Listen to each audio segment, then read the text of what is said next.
So first impressions about the tent. My gear loft, which is up here. You have to buy that as an option, which is kind of dumb. They should have just included that. Right now I think it's on sale for like $15, but why they would do that, I don't know. Just include it. Light bar.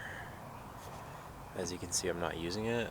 I'm using this like lantern thing from Petzl. I think better than the light bar because it was hard to get the lights in and out of it all the time. These little holders, pretty cool. I can fit a whole water bottle there and a big beer. So that's huge. Set up pretty easy. This is a 3-person tent, more like a 2-person tent, but it's spacious. I've got nobody else in here right now, just me, and I got so much room. It's pretty awesome. But it's almost 4 pounds. So for one person, it's kind of a lot to carry. 2 people, you can split up the load. That's awesome. A lot of people said that you couldn't get to the vent. You have to go outside of the tent to access the vent, and that's not true. You can actually just unzip the doors, and you can, if your arms are kind of long, not that long. I'm not super big, but I can reach over and unzip the vent without any issues, without getting out of the tent.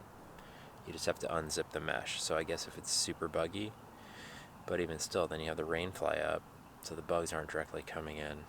And if it's raining, usually there's not going to be bugs flying around outside anyway, because they all kind of go hide. So, yeah, but really spacious. Actually, the floor in it even feels nice. Whatever materials they used seem pretty good.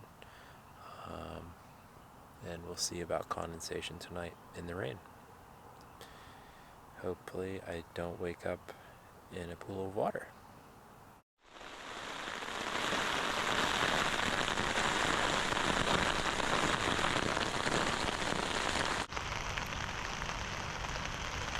So I have been eating, I have been reading, I've been practicing Spanish, and I've spent approximately, since I set up this tent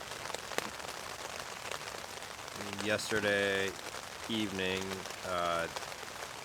7 o'clock,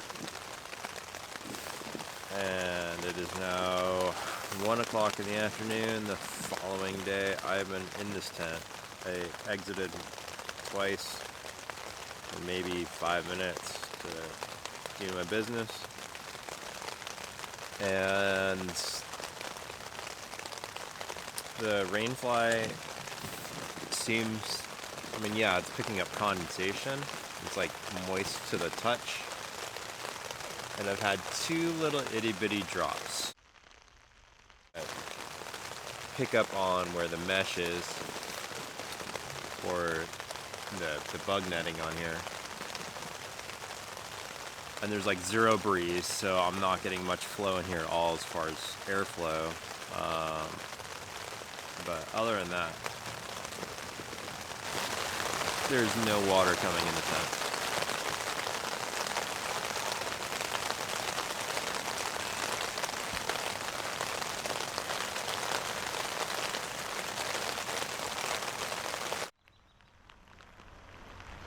That is about to get bad.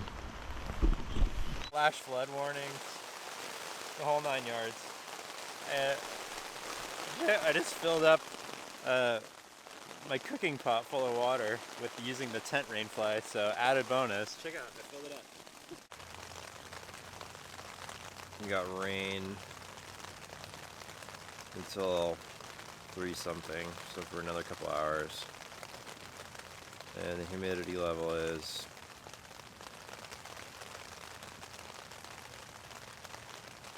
87% with a dew point of 50 degrees. So we're hovering right around dew point. So yeah, you're gonna get a ton of condensation because nothing's gonna move as far as evaporation.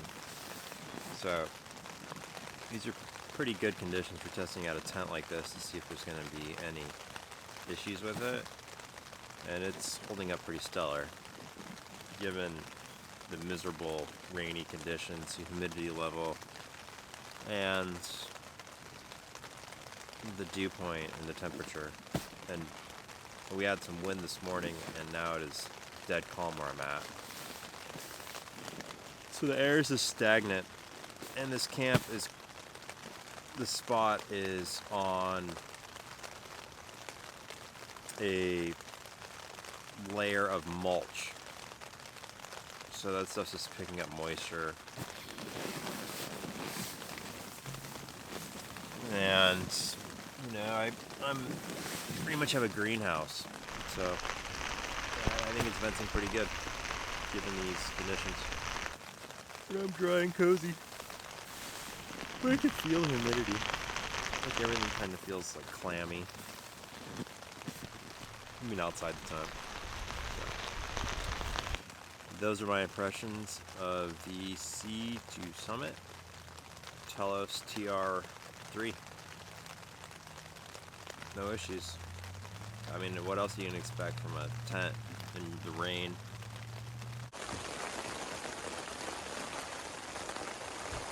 Still dry inside. And we got flash flood warnings.